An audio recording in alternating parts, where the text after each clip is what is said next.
Police অর্থ generate করার কাজও এখন করছে।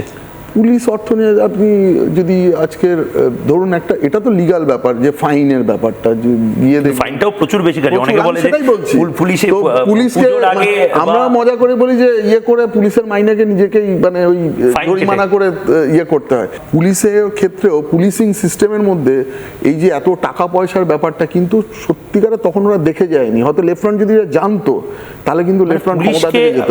আগে একটা সময় ছিল জোরদার বা যারা টাকা বসুলি করতো, মানে ইন্স্যুরেন্সের এজেন্ট, যারা রিকভারি এজেন্ট, পুলিশকে এখন বাংলায় রিকভারি এজেন্ট হিসেবেও কাজ করতে হচ্ছে প্রায়।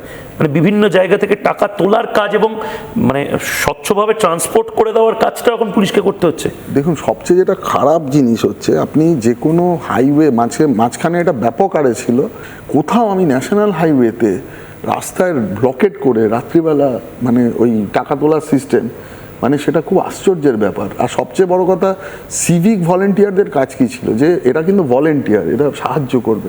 কিসে সাহায্য করলো? তারা এসে পুলিশকে অন্য রকম একটা ব্যাপারে, যেটা মানে একটা অনৈতিক ব্যাপারের সাথে এদের জড়িয়ে ফেলা হলো, এরাও এমনভাবে জড়িয়ে ফেললো গেল নিজেরা, কিন্তু এই জায়গা থেকে এরা বেরিয়ে আসতে কখনোই পারবে না। তারা কিন্তু এই সিস্টেমটার মধ্যে ঢুকে গেছে। যখন আপনার রক্তের মধ্যে আস্তে আস্তে বিষ প্রবেশ করতে শুরু করবে, ওই বিষটাকে টেনে একবারে বের করে নেওয়া খুব কঠিন। আপনি যে হাইওয়ের কথাটা বলছেন, এটা আমারও চোখে পড়েছে। এবং কিছুদিন আগে একজন খুব পপুলার মানে যে ট্রাক ড্রাইভার, সে একজন ব্লগারও, সে বলছে যে বাংলায় এসে গেছি হাইওয়ে দিয়ে, সেটা বোঝার সবচেয়ে বড় উপায় হচ্ছে হাইওয়ে জুড়ে লোকে ওই গার্ডরেল দিয়ে টাকা তোলে। এবং পুলিশ যদি এই বাংলায়, মানে অন্যান্য জায়গাতেও নিশ্চয়ই এই জরিমানা ফাইনের ব্যাপার আছে, বাইক যারা আরোহী তাদের ক্ষেত্রে পুলিশকে মানে সত্যিই কি এই বাড়তি প্রেশারটা উপরতলা থেকে দেয় যে বেশি বেশি করে ফাইন তোলো? সেটা আমি জায়গা বিশেষে দেখেছি। দেখুন, কিছু কিছু পুলিশ স্টেশন এরিয়ার মধ্যে এই ব্যাপারটা খুব বেশি আছে।